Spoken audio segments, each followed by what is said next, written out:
एक legendary assassin जो अपनी दुनिया का सबसे डेंजरस इंसान था, उसके अपने ही लोग उसका खात्मा कर देते हैं। लेकिन कहानी यहीं पर खत्म नहीं होती है। मौत के बाद वो एक नई दुनिया में एरिस्टोक्रेट के रूप में वापस आता है और इस बार उसका मिशन है एक हीरो को मारना जो पूरी दुनिया को तबाह करने वाला है। सोचो, एक असासिन जो सिर्फ ऑर्डर्स के लिए जीता था, क्या वो एक नई दुनिया में अपना मिशन को पूरा कर पाएगा या ये नए रूल्स उसके लिए इम्पॉसिबल चैलेंज बन जाएंगे? आखिर क्या होगा, ये जानने के लिए बने रहिए वीडियो के एंड तक। एनिमे की स्टार्टिंग में हम देखते हैं कि एक ऑर्गेनाइजेशन लड़कियों की नीलामी कर रही होती है और उन्होंने बहुत ही सारी लड़कियों को पकड़ कर रखा होता है। उनमें से एक लड़की असासियन होती है और वो उन सभी पर अपने गन से अटैक करने लगती है और दूसरी तरफ मेड के रूप में वहां पर एक और असासियन होती है। वो दोनों मिलकर अंदर सभी लोगों को मार रहे होते हैं और वो वहां पर सभी लड़कियों को बचाने के लिए आए होते हैं। वो दोनों अपने मैजिक का यूज कर रहे होते हैं जिससे कि पूरे मेंशन में तबाही होने लगती है। इस ऑर्गेनाइजेशन की ओनर एक लेडी होती है जो कि अपनी जान बचाने के लिए वहां मेंशन में छुप जाती है। बाहर एक और असासिन होती जो कि अपने भाई से कहती कि हमारे टारगेट सामने है और वो कहता है कि इस लेडी की वजह से बहुत ही सारी कंट्री को मुश्किलों का सामना फेस करना पड़ा है और लड़की को किडनैप करके उसकी नीलामी करके पैसे कमाती जो कि एक बहुत ही बड़ा क्राइम है, इसलिए हमें इसको खत्म करना होगा। जिस वजह से मैंने डिया और टाट को अंदर भेजा था और उसके बाद वो लेडी को शूट कर देते जिससे कि उसकी मौत हो जाती है। तभी सीन चेंज होता है और हम देखते हैं कि दो असासिन्स भी कुछ माफिया को टारगेट करके उन्हें मार रहे होते हैं। उसकी असिस्टेंट उसको सभी माफिया की लोकेशन बता रही होती है और वो उन सभी को अपने स्नाइपर से शूट कर रहा होता है। फिर उनमें से एक बच जाता है और इधर असासिन अपने असिस्टेंट को वहां से चलने के लिए कहता है, जिस पर उसकी असिस्टेंट उससे कहती कि वहां पर एक और माफिया है, हमें उसको भी मार देना चाहिए। जिस पर असासिन कहते हैं कि मुझे ऑर्गेनाइजेशन की तरफ से 6 लोगों को मारने का ऑर्डर मिला था जिसे मैंने पूरा कर दिया और वैसे भी हमें उसको मारने का ऑर्डर नहीं दिया गया था और हम अपने ऑर्गेनाइजेशन के रूल को नहीं तोड़ सकते। फिर असिस्टेंट सोचने लगती है कि शायद से इन माफिया के बीच में ऑर्गेनाइजेशन के मेंबर भी होंगे जो कि उन पर नजर रखे हुए हैं। उसके बाद असासियन देखते हैं कि आसमान में एक ड्रोन उड़ रहा है और उसको देखकर वो असिस्टेंट से कहता है कि ड्राइव मैं करूंगा और वो स्पीड में गाड़ी को भगाने लगता है और असिस्टेंट से कहता है कि हमारे ऊपर एक ड्रोन है जिस पर कैमरा लगा हुआ है, वो हमें देखकर हमारी लोकेशन यहाँ की आर्मी तक भेज देगा जिसके बाद हमारा बचना पॉसिबल नहीं है। फिर उसके पीछे आर्मी भी पड़ जाती है और असासियन असिस्टेंट से गन रेडी करने के लिए कहता है जिसके बाद वो आर्मी पर अटैक करने लगता है और ये देख वो भी उनके गाड़ी पर अटैक करते हैं और तभी वो गाड़ी ब्लास्ट हो जाती है। रीडा में असासियन का प्लान दिखाया जाता है जहां पर वो अपने असिस्टेंट से कहते हैं कि तुम सारी गन को पीछे टांग दो और उनके ट्रिगर को भी दबा दो जिससे कि गन फायर करती रहेगी और ये सब देखने के बाद ड्रोन का सारा फोकस फायरिंग पर चला जाएगा और हम गाड़ी से जंप कर लेंगे। रीडा ऐसा ही करती है और उनकी गाड़ी ब्लास्ट हो जाती है जिससे कि दुश्मन को लगने लगता है कि वो मर चुकी है और उनका प्लान सफल हो जाता है। वो दोनों एक पत्थर के पीछे छुपे हुए होते और असासियन असिस्टेंट से पूछता है कि तुम्हें क्या हुआ है और वो बताती कि जंप करते टाइम उसके पैर में चोट लग गई थी। फिर असासियन उसके पैर पर बैंडेज लगाता है और उसके बाद वो दोनों वहां पर सोने लगते हैं, जिस पर उसकी असिस्टेंट उससे पूछती कि आप एक असेसिन क्यों बन गए। वो बताता है कि मेरा जन्म एक ऑर्गेनाइजेशन में हुआ और उन्होंने मुझे बड़ा किया और एक असासिनेशन में ट्रेनिंग दी। फिर असिस्टेंट पूछती है क्या आप अपनी इस लाइफ से खुश हो, जिस पर वो बताता है कि मैं शुरू से ही एक असेसियन रहा हूँ तो मुझे कोई फर्क नहीं पड़ता और वैसे भी मैं अब रिटायर होने वाला हूँ। फिर मैं जापान में न्यू लोगों को असासिन की ट्रेनिंग दूंगा जिससे कि वो थोड़े प्रोफेशनल और मिच्योर बन सके और तुम्हारी तरह वो इमेच्योर नहीं होंगे। ये सुनने के बाद उसके असिस्टेंट उससे कहती कि मैं इमेच्योर नहीं हूँ, मैं उन सभी असासियन से अच्छी हूँ और ग्रेजुएट भी हूँ। जिसके बाद असासियन उस पर अपनी गन रख देता है और वो गन असिस्टेंट की होती है। उसको समझ में नहीं आ रहा होता कि वो गन इनके पास कैसे आ गई और वो असासियन से पूछती कि आप ये क्या कर रहे हो। जिस पर असासियन उससे कहता है कि एक असासियन किसी पर भी ट्रस्ट नहीं करता है, मैंने तुम्हें अपने साथ इस मिशन पर अपने बेनिफिट्स के लिए लाया था और तुम मेरे लिए बर्डन हो रही हो, इसलिए मैं तुम्हें खत्म करके सभी एविडेंस को भी मिटा सकता हूँ। फिर वो असिस्टेंट से पूछता है कि अब तुम्हें क्या करना चाहिए और वो बताते हैं कि आप पर अटैक करके यहाँ से भागने की कोशिश करनी चाहिए। जिस पर असासियन उससे पूछते है तुमने ऐसा क्यों नहीं किया और वो बताते हैं कि इसका कोई भी फायदा नहीं होगा। फिर वो कहता है कि तुम्हें इस तरह से मेरे स्किल पर ट्रस्ट नहीं करना चाहिए, इसलिए मैं तुम्हें इमेच्योर कह रहा था। फिर वो उसको गन दे देता है और सोने लगता है। जिसके बाद असिस्टेंट अपनी गन निकालती है और उस पर पॉइंट करके उससे कहती है कि मैं तुम्हें शूट कर दूंगी। जिसे सुनने के बाद असिस्टेंट उससे कहता है कि तुम अब सो जाओ और असिस्टेंट कहती है कि अभी आपने कहा कि एक प्रोफेशनल असिस्टेंट दूसरों पर ट्रस्ट नहीं करता है। जिसके बाद वो असिस्टेंट उसको गन के बुलेट्स दिखाता है और उससे कहता है कि मैं तुम्हें बेवकूफ दिखता हूँ जो तुम्हें एक लोडेड गन दे दूंगा और वो भी तुम्हें डराने के बाद। और असिस्टेंट ये देखकर हैरान हो जाती है। फिर वो असासियन उससे कहता है कि इसलिए मैं तुम्हें इमेच्योर कह रहा था और उसके बाद वो अपने ऑर्गेनाइजेशन से बात करते और उन्हें इन्फॉर्म करते हैं कि हमारा मिशन पूरा हो चुका है और ऑर्गेनाइजेशन उनसे कहती है कि हमने तुम्हारी जापान आने का सारा प्लान बना दिया है। फिर असासिन वहां पर तो फेक पासपोर्ट और फ्लाइट्स की टिकट को देखता है और असिस्टेंट से कहता है कि हम वापस जापान जा रहे हैं, यहाँ पर हमारा मिशन पूरा हो चुका। और वो प्लेन में बैठकर असासियन सोच रहा होता है कि अब मैं रिटायर होने वाला हूँ, जिसके बाद मैं बाकी सभी स्टूडेंट्स को असासियन के बारे में सिखाऊंगा। और तभी प्लान हिलने लगता है और न्यूज में प्लान के हाईजैक होने की न्यूज सुनता है। फिर उसको समझ में आ जाता है कि उसकी ऑर्गेनाइजेशन ने उसको मारने के लिए ये सब प्लान किया है और उसके साथ इस प्लान में बैठे सभी लोगों को भी मार देंगे। वो ये बात अपनी असिस्टेंट को बताता है, जिसे सुनने के बाद वो भी हैरान हो जाती है। फिर असासिन पायलट के कैबिन में जाता है और उसको पता चलता है कि पायलट तो पहले ही मारे जा चुके हैं, वहां का कंट्रोल सिस्टम भी तबाह कर दिया गया होता है और उनके पीछे एक फाइटर जेट भी होता है। असासिन प्लान को कंट्रोल करने की कोशिश कर रहा होता है, पर प्लान का सिस्टम खराब होने की वजह से वो प्लान को कंट्रोल नहीं कर पा रहा होता है। पर तभी फाइटर जेट उस प्लान पर मिसाइल से अटैक कर देता है। असासिन कहते हैं कि शायद से अब मेरा टाइम आ चुका और उन्होंने मुझे इस पर पक्का। असासिन पानी में नीचे गिर जाता है। वो सोच रहा होता है कि उसने अपनी पूरी लाइफ अपनी ऑर्गेनाइजेशन के लोगों को दी, पर बदले में उसकी ऑर्गेनाइजेशन ने उसको धोखा दे दिया। पर आखिर उन्होंने मेरे साथ ऐसा क्यों किया? और उसके बाद वो किसी दूसरे जगह पर आ जाता है, जहां पर एक गोडेस आकर उसको बताती कि मैंने तुम्हारी सोल को यहाँ पर सुमोन किया है। फिर वो उस असासियन का मजाक उड़ाते हुए कहती, तुम एक असासियन होने के बाद भी तुम्हें किसी और ने असासिनेट कर दिया, तुम बहुत ही जल्दी मरने वाले। और असासियन गोडेस से पूछता है कि क्या तुम मुझे अच्छे से एक्सप्लेन कर सकते हो कि यहाँ पर क्या हो रहा है? फिर वो बताती कि तुम्हें दो चॉइस दी जाएगी, पहले तो यह तुम अपने पास्ट लाइफ को भूलकर दोबारा से न्यू लाइफ स्टार्ट कर दो, दूसरा तुम्हारी पास्ट की मेमोरीज को भी नहीं मिटा जाएगा, पर तुम दूसरी दुनिया में समन हो जाओगी जहाँ पर तुम मैजिक का भी यूज कर सकते हो। और असासियन गोडेस से कहता है कि तुम मुझसे शायद से किसी को असासिनेट करवाना चाहती हो। जिसे सुनने के बाद गोडेस उससे कहते हैं कि तुम्हें इस बारे में कैसे पता चला? और असासियन उससे कहता है कि तुमने मुझे यहाँ पर अपने काम से ही बुलाया है, तुम मेरी पास्ट लाइफ की मेमोरीज को भी मिटाने वाली हो और ऐसा तुम अपने फायदे के लिए करना चाहती हो। फिर गोडेस उससे कहती है कि तुम बहुत ही स्मार्ट हो जैसा कि मैंने सोचा था और तुम्हें मेरे लिए एक हीरो को असासिनेट करना होगा। फिर असासियन गोडेस से रिकार्नेशन के बारे में पूछता है और गोडेस उसको बताती कि रिकार्नेशन से तुम्हारा जन्म किसी और दूसरी दुनिया में होगा, पर इस प्रोसेस के एंड में तुम्हारी पिछली लाइफ की मेमोरीज को मिटा दी जाती है, पर तुम बहुत ज्यादा लकी हो क्योंकि तुम्हारी पिछले जन्म की यादें भी नहीं मिटाई जाएगी। और फिर असासियन गोडेस से कहता है कि तुम मुझे मेरे टारगेट और उस दुनिया के बारे में सब कुछ बताओ। जिसे सुनने के बाद गोडेस उससे पूछती कि तुम इतने ज्यादा एक्साइटेड क्यों हो? और असासियन बताता है कि मैंने अपने लाइफ में बस एक टूल बनकर सभी को मारा है, इसीलिए मैं अपनी दूसरी लाइफ को किसी का टूल बनकर नहीं जीना चाहता हूँ। जिसके बाद गोडेस उसको दूसरी दुनिया दिखाती है कि वो किस तरह का होने वाली है। असासियन को वो दुनिया और अपनी दुनिया में ज्यादा फर्क नहीं लग रहा था, बस उस दुनिया में मैजिक का यूज किया जाता है। फिर गोडेस उससे कहती है कि तुम्हें उस दुनिया में 18 साल के बाद हीरो को मारना होगा। और असासिन इसका रीजन पूछता है कि तुम हीरो को क्यों मारना चाहती हो? जिस पर गोडेस बताते कि आज से 18 साल बाद हीरो डीमन किंग को मारकर ह्यूमैनिटी को बचाएगा, लेकिन बाद में वो उस डीमन किंग की पावर का यूज करके खुद एक बुरा इंसान बन जाएगा, जो कि ह्यूमैनिटी के लिए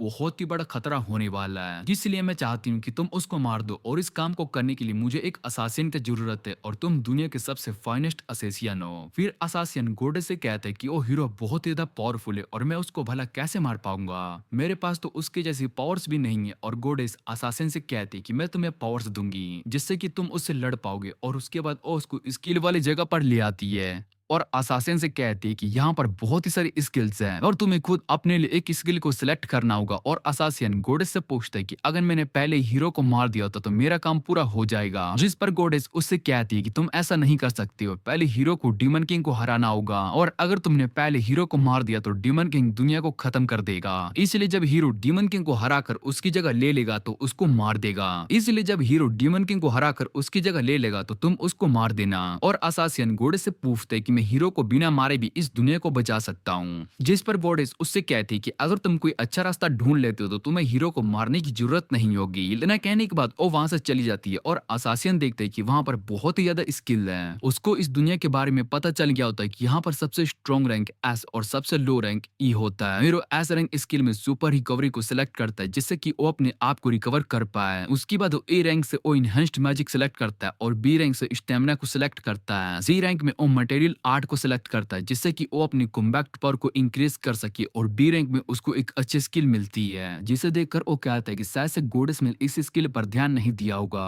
और फिर वो कहता है कि मैं यहाँ पर एलिमेंटल पावर को भी सिलेक्ट कर सकता हूँ। इस दुनिया में सभी लोगों के पास कोई एलिमेंट पावर होती है और यहाँ पर टोटल 6 एलिमेंट्स पावर हैं जिसमें 4 बेसिक एलिमेंट्स फायर, वाटर, अर्थ और विंड है। पर उसके अलावा यहाँ पर 2 और रेयर एलिमेंट्स है जिससे कि लाइट और डार्क मैजिक भी कहा जाता है। पर इस दोनों एलिमेंट को यूज करने के लिए बहुत बहुत ही ज्यादा माना की जरूरत होती है। इसलिए असासिन सोचता है कि मेरे पास सुपर रिकवरी है, इसलिए मैं इन 4 बेसिक एलिमेंट को चूज करूंगा। सारे स्किल को सिलेक्ट करने के बाद वो वापस से गोडेस के पास आ जाता है और गोडेस उससे कहती है तुम इंसान बहुत ज्यादा इंटरेस्टिंग होते हो, तुम सभी स्ट्रॉन्ग स्किल को ही सिलेक्ट करते हो। और असासिन उससे कहता है कि मुझे अपने मिशन में 30 स्किल वाले असासिनेट करना है, इसलिए मैं अपने इस मिशन को जरूर पूरा करूंगा। और उसके बाद गोडेस उससे कहते हैं कि तुम्हारा जन्म एक नोबल फैमिली में होगा जहां पर तुम एक असासिन की तरह अपने मेंशन को पूरा करोगे। और इतना कहने के बाद वो उसको दूसरी दुनिया में भेज देती है। इधर असासिन का जन्म होता है और उसके फादर उसका नाम लुग रखते हैं और अपनी वाइफ से कहते हैं कि हमें अपने बेटे को असासिन की ट्रेनिंग देनी होगी जिससे कि ये बड़ा होकर एक अच्छा असासिन बन सके। और ये सुनने के बाद उसकी वाइफ उससे कहती है कि मुझे डर लग रहा है कि कहीं ये रुके की तरह ना मारा जाए, जिस पर उसका हस्बैंड कहता है कि इसलिए हमें इसको स्ट्रॉन्ग बनाना होगा। और 7 साल के बाद लुग जंगल में हंटिंग कर रहा होता है। वो कहता है कि मैं अभी तक मैजिक का यूज नहीं कर पा रहा हूँ क्योंकि इसके लिए मुझे एक मैजिक टीचर की जरूरत है। फिर वो एक रैबिट को हंट करता है और उसकी मॉम ये देखकर खुश हो जाती है कि लुग ने एक रैबिट को हंट किया।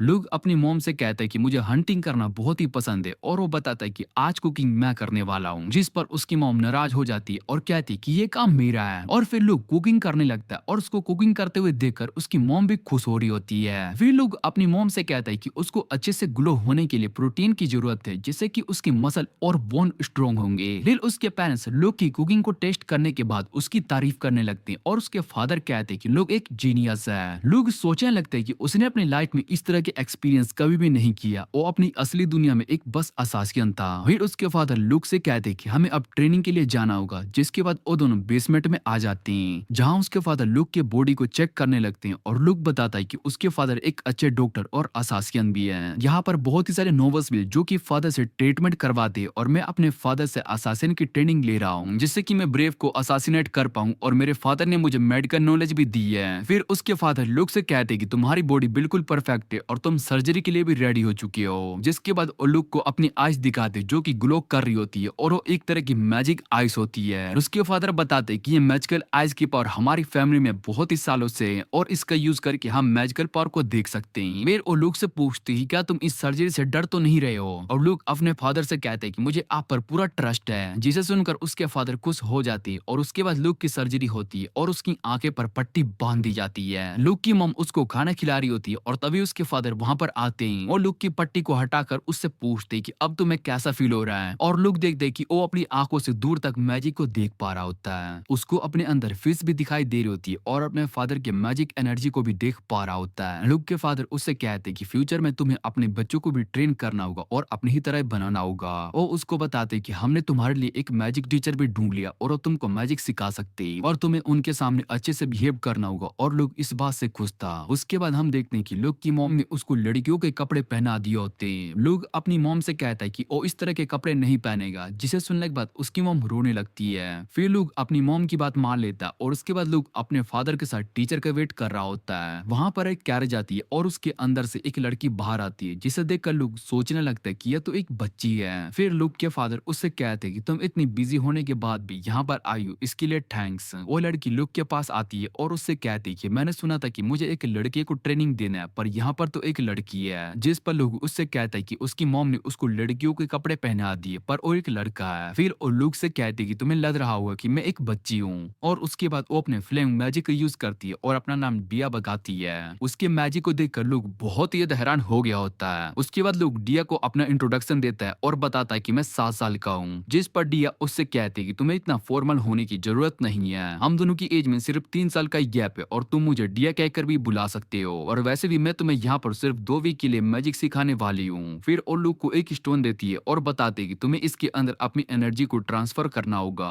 ये एक तरह का मैजिक स्टोन है जो कि तुम्हारी मानक कैपेसिटी को बताता है। और फिर लोग उस स्टोन के अंदर अपनी एनर्जी डालने लगता है, जिसके बाद स्टोन ग्लो करने लगता है। और डिया उस स्टोन को देखकर कहती है कि तुम्हारे अंदर बहुत ही ज्यादा माना पावर है। फिर लोग और भी ज्यादा एनर्जी को स्टोन में ट्रांसफर करने लगता है, जिससे कि उसका माना ओवरफ्लो होना शुरू हो जाता है। ये देखकर डिया उसको रुकने के लिए कहती है, पर उसका माना वहां चारों तरफ फैलने लगता है, जिससे कि लोग भी देख लेता है। फिर डिया लुक से उस स्टोन को फेंकने के लिए कहती है और लोग उसको आसमान में फेंक देता है, जिससे कि वहां पर एक बहुत ही बड़ा ब्लास्ट होता है। उस ब्लास्ट को देखकर लुक के पेरेंट्स भी बाहर आ जाते हैं और उनसे पूछते कि यहाँ पर क्या हुआ है। जिस पर डिया उनसे माफी मांगने लगती है और कहती कि ये सब लुक ने किया है और वो उसको रोक नहीं पाई। उसके पेरेंट्स भी इस बात से बहुत ही खुश थे कि लुक के पास इतनी ज्यादा पावर पावर है। लुक की मॉम भी ये देखकर बहुत ही ज्यादा खुश थी और डिया को समझ में नहीं आ रहा होता है कि भले ये लोग इतने खतरनाक पावर को देखकर खुश क्यों हो रहे हैं। जिस पर लोग उससे कहते हैं कि मेरी फैमिली थोड़ी सी अजीब है। फिर लुक के फादर उससे कहते हैं कि हम कुछ काम से बाहर जा रहे हैं, इसलिए तुम्हें डिया के साथ रहकर अच्छे से मैजिक प्रैक्टिस करना होगा। और लुक भी उनकी बात मान लेता है। फिर उसके पेरेंट्स वहां से चले जाते हैं और लुक डिया से एक स्टोन मांगता है जिसे डिया देने से मना कर देती है। उसके बाद लुक अपने रूम में सोने के लिए जा रहा होता है और वो सोच रहा होता है कि मुझे ब्रेव को हराने के लिए अभी बहुत ही स्ट्रॉन्ग होना पड़ेगा।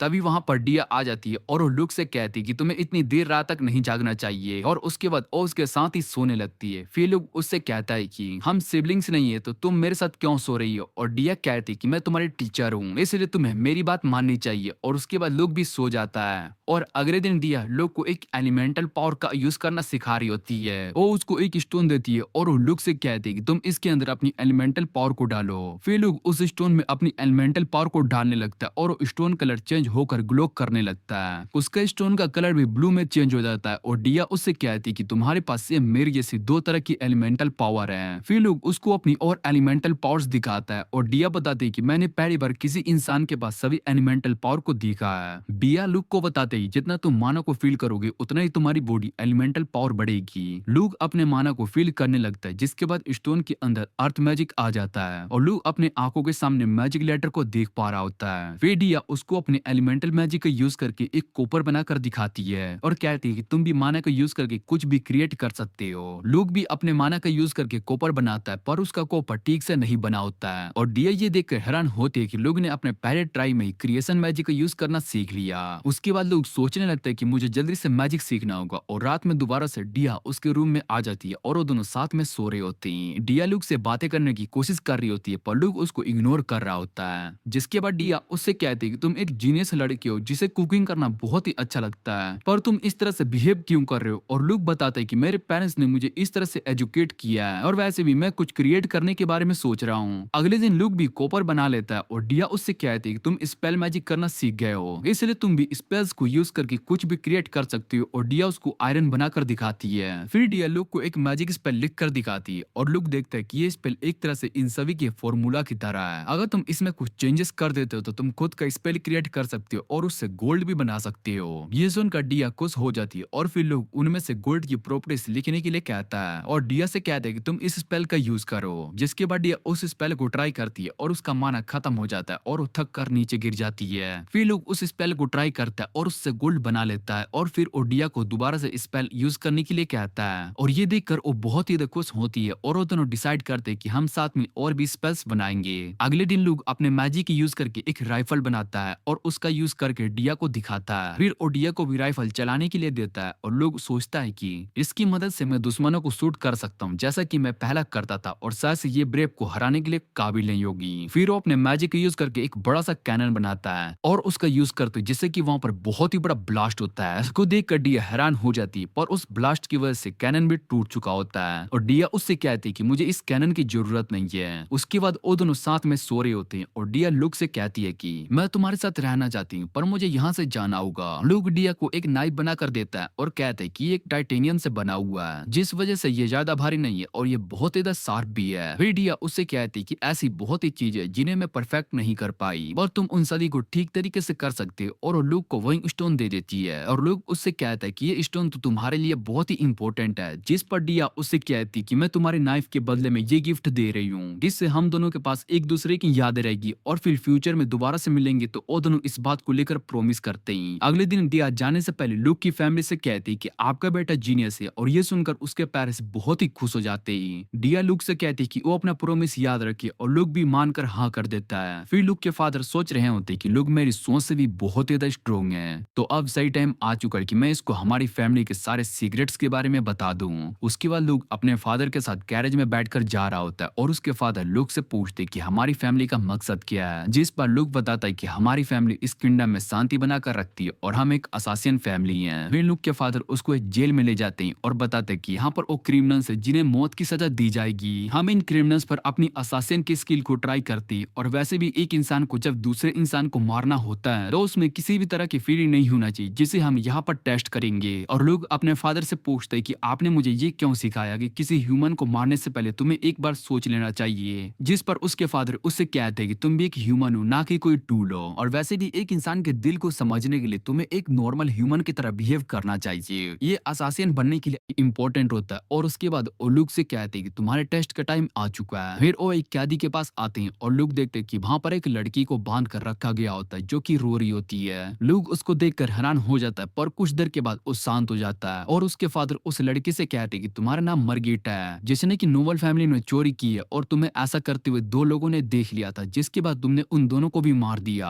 फिर मरगेट बताते कि उसने ये सब मजबूरी में किया और लुक के फादर बताते कि तुमने और भी बहुत ही सारे क्राइम्स किए हैं जिस वजह से तुम्हें मौत की सजा सुनाई गई है। और मरगेट उनसे रिक्वेस्ट कर रही होती कि वो उसको छोड़ दें। लुक के फादर लुक से कहते कि अब तुम इसको किस तरह से मारना चाहते हो, और लुक एक नाइफ को बाहर निकालता है। इधर वो लड़की लुक को मना कर रही होती है और लुक उससे कहते कि तुम्हें जरा सा भी दर्द नहीं होगा, हमें पता भी नहीं चलेगा कि तुम कब मर गई। और ये सुनने के बाद मरगेट डर कर और भी ज्यादा जोर जोर से चिल्लाने लगती है। तभी लुक उसके हाथ को काट देता है और ये देखकर मरगेट रोने लगती है। और फिर वो गुस्से में लुक से कहती है कि मैं तुम्हें भी बाकी सभी लोगों की तरह मार दूंगी। जिसे सुनने के बाद लुक उस पर नाइफ से अटैक करके उसको मार देता है।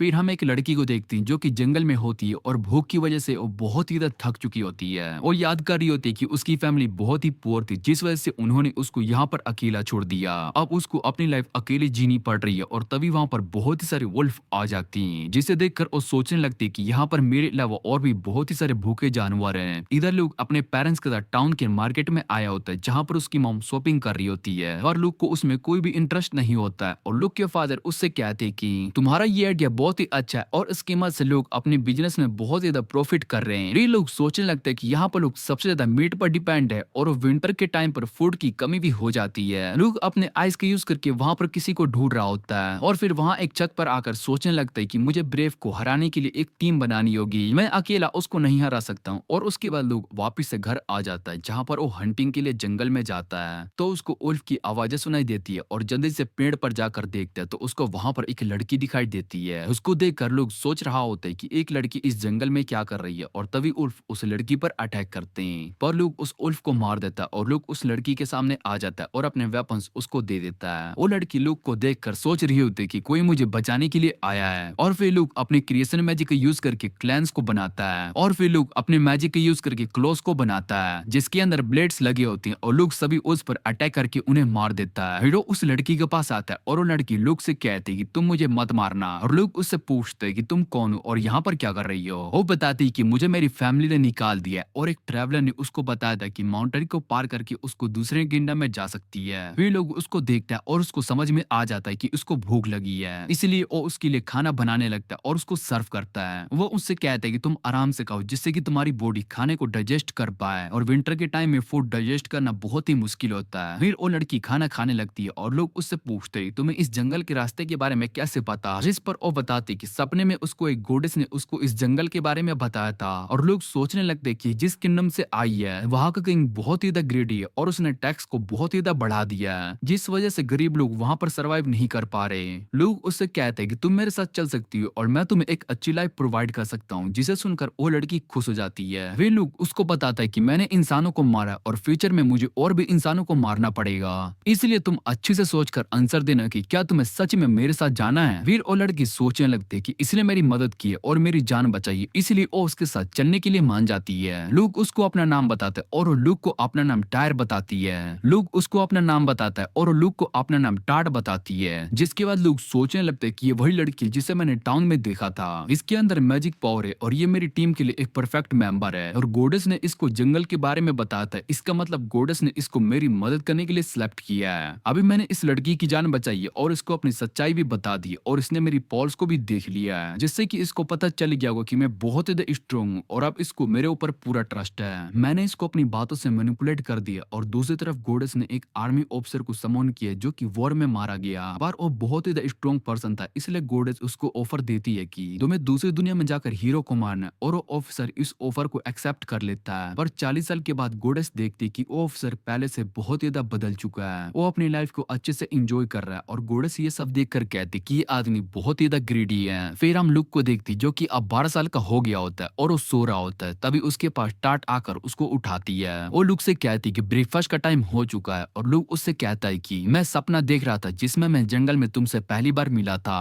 ये सुनने के बाद टाट उससे कहती कि उस टाइम वो इतनी ज्यादा अच्छी नहीं थी और उसके बाद लुक ब्रेकफास्ट करने लगता है, जहाँ पर लुक टाट से कहता है कि तुम्हें इस तरह से मेड का काम नहीं करना चाहिए। और लुक की मोम कहती है कि टाट बहुत ही ज्यादा अच्छी है, उस पर भरोसा किया जा सकता है। और उसके फादर कहते हैं कि तुम इसको अपने मेंशन पर भी लेकर जा सकते हो। जिस पर टाट उससे कहती कि लुक ने उसकी जान बचाई इसलिए वो उसकी पर्सनल मेड है और वो लुक के लिए अपनी जान भी दे सकती है। फिर लुक की मदर कहती कि लुक उसकी बातें नहीं सुनता इसलिए वो चाहती कि टाट उसका ध्यान रखे और टाट इसके लिए मान जाती है। लुक सोचने लगता है कि मैंने टाट को 2 साल से असासिन की ट्रेनिंग दी है और उसके फादर ने उससे कहा था कि अगर कभी भी टाट उसको धोखा देती है तो लुक को ही उसको मारना होगा। उसके बाद लुक बेसमेंट में आ रहा होता है, तभी उसके पीछे से टाट उस पर नाइफ से अटैक करती है पर लुक उसको रोक देता है और उससे कहता है कि अगर तुम इस तरह से अटैक करोगी तो जल्द ही मारी जाओगी। टाट उससे कहते हैं कि मैं तुम्हारी एक्सपेक्टेशन पर खड़ी नहीं उतर पाई, पर मेरे पास स्पेयर होता तो मैं उसका अच्छे से यूज कर सकती। उसके बाद हम देखती कि टाट घर के बाकी सभी मेड के साथ मिलकर काम कर रही होती है और लुक उसको विंडो से देख रहा होता है। लुक सोच रहा होता है कि टाट बहुत ही होनेस्ट है और हार्ड वर्किंग भी, इसलिए मैंने उसको अपने साथ रखने के बारे में सोचा।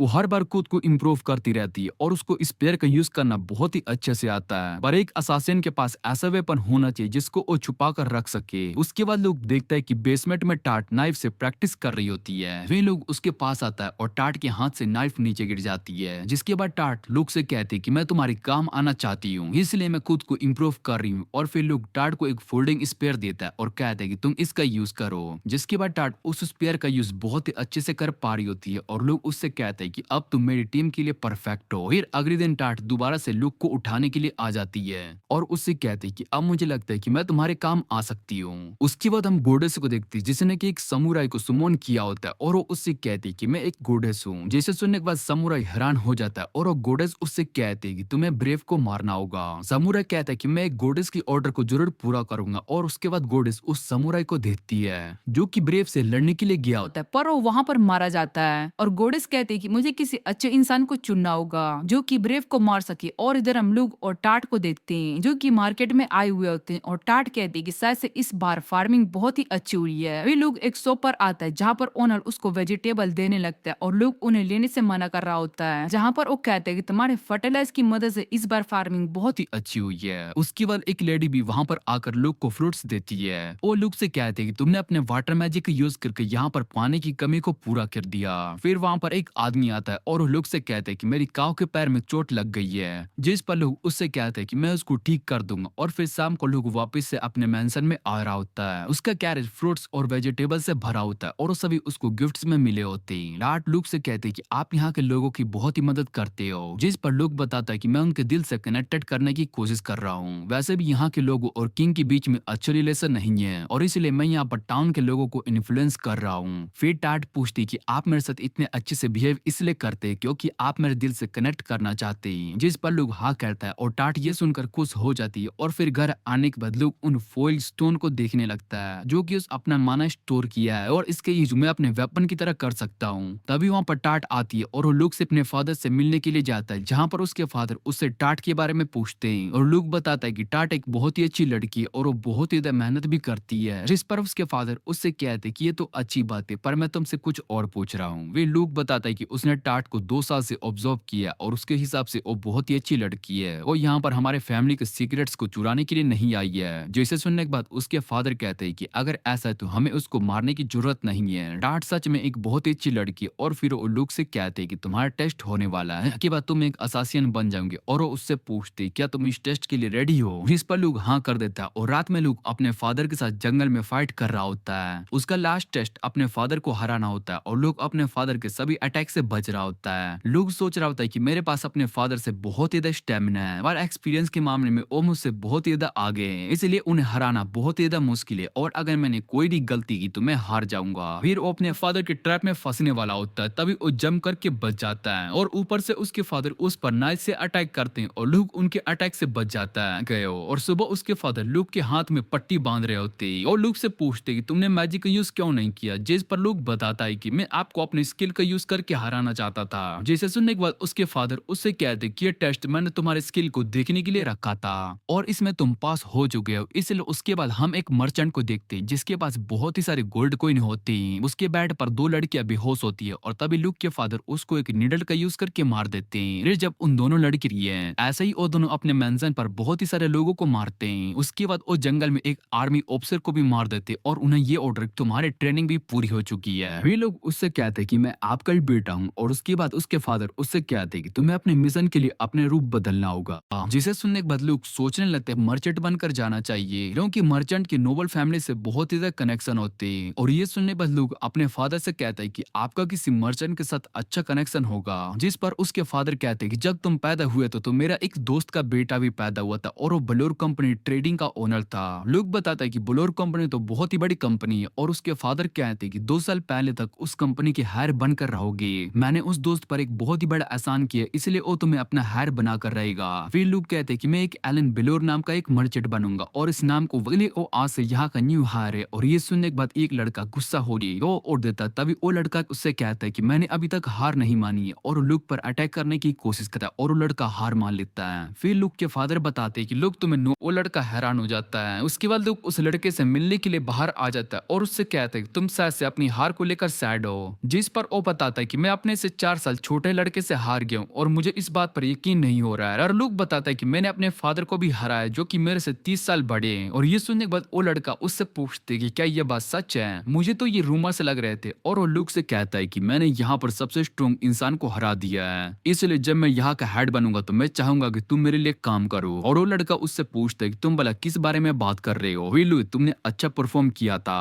और सिर्फ 4 नाइट्स ही तुमसे ऊपर थे इसलिए मैं तुम्हें अपनी टीम में एक नाइट की जगह पर रखना चाहता हूँ। और इतना कहने के बाद वो उसको टाइटेनियम की शॉट दे देता है जिसे देखकर वो लड़का कहता है कि ये तो बहुत ही हल्की शॉट है। और लुक उससे कहता है कि तुम इसका यूज अच्छे से कर सकते हो इसलिए मैं चाहता हूँ जब मैं अपने ट्रायल से वापस आ जाऊँ तब तुम मेरे साथ काम करो। फिर वो लड़का लुक से कहता है कि जब तक तुम वापस आओगे तब तक मैं बहुत ही स्ट्रॉन्ग बन जाऊंगा। इधर लुक अब अपनी जर्नी पर जाने के लिए रेडी होता है और वो टाट से कहता है कि तुम्हें मेरे साथ चलने की जरूरत नहीं है। जिस पर टाट कहती कि मैं तुम्हारी पर्सनल मैड हूँ इसलिए मैं तुम्हारे साथ जाऊंगी। लुक की मौत लुक को ब्लैक हेयर देखने के बाद उससे पूछती है कि तुम अपने हेयर कलर को क्यों चेंज कर रहे हो। और लुक बताता है कि मैं अपनी आइडेंटिटी को छुपा कर रख रहा हूँ और वो बताता है कि मेरे व्हाइट हेयर की वजह से मुझे यहाँ पर कोई भी पहचान सकता है इसलिए मैंने इसको ब्लैक किया है। उसके बाद हम एक लड़की महा को देखते हैं जो कि एक आदमी से कह रही होती है कि अगर आपको इस शहर में एक गाइड चाहिए तो वो उन्हें शहर घुमा सकती है। पर वो आदमी कहता है कि भला एक छोटी बच्ची इस शहर के बारे में क्या ही जानती होगी। जिस पर महा उससे कहते कि हम इस सिटी के बारे में सब कुछ जानते हैं। और वो आदमी महा से पूछते है तुम मुझे इस सिटी की ऐसी जगह पर लेकर जा सकती हो जहाँ पर सबसे अच्छा अल्कोहल मिलता है। और महा हाँ कहती है और वहाँ पर 2 लड़कियों को बुलाती है। जिसके बाद वो उस आदमी को एक डोल देती है और वो आदमी उस डोल को लेने के बाद पूछता है कि ये किस लिए है। जिस पर महा बताते कि ये एक तरह का गिफ्ट है। और उसके बाद महा दूसरी लड़की से कहती कि तुम इन्हें यहाँ के बेस्ट बार में ले जाओ। असल में महा यहाँ पर सभी ऑर्फेन बच्चों के साथ काम करती है जिससे कि वो सभी अच्छे से लाइफ जी सके। वो गाइड का काम करती है और बाकी गर्ल्स भी महा के साथ काम कर रहे होते हैं और बदले में टूरिस्ट उन्हें पैसे देते हैं। और फिर बारिश शुरू होने लगती है इसलिए वो सभी अपने सामान को भीगने से बचा रहे होते हैं और महा भी उनकी मदद करती है। महा बताती है कि शायद से आज हम इतना ही काम कर सकते हैं और वो बताते हैं कि हमें आज इतने ही पैसे अर्न किए, हमें जल्दी से यूनिफॉर्म लेनी होगी। और दूसरी लड़की पूछते कि हमें भले यूनिफॉर्म की क्या जरूरत है। जिस पर महा बताते कि इस तरह से बच्चों को कोई भी गाइड नहीं समझेगा इसलिए अगर हम प्रॉपर यूनिफॉर्म में होंगे तो उन्हें हम पर बिलीव होगा। वो सभी महा से पूछते कि तुम इतने स्मार्ट कैसे हो और तुमने बिजनेस के बारे में कहाँ से पता। जिस पर महा उन्हें बताते कि उसके फादर एक मर्चेंट थे और उनसे उसने सीखा और हमें इस तरह से कस्टमर को खुश करना है। कस्टमर ग्रेडी होते और अगर तुम अच्छा ऑफर प्रोवाइड करोगे तो तुम्हारा बहुत ही फायदा होगा। बाकी सभी सोच रहे होते कि हम जल्दी से पैसे कमाकर एक घर खरीद लेंगे। महा उन सभी से कहती कि तुमने घर के बारे में भी सोच लिया।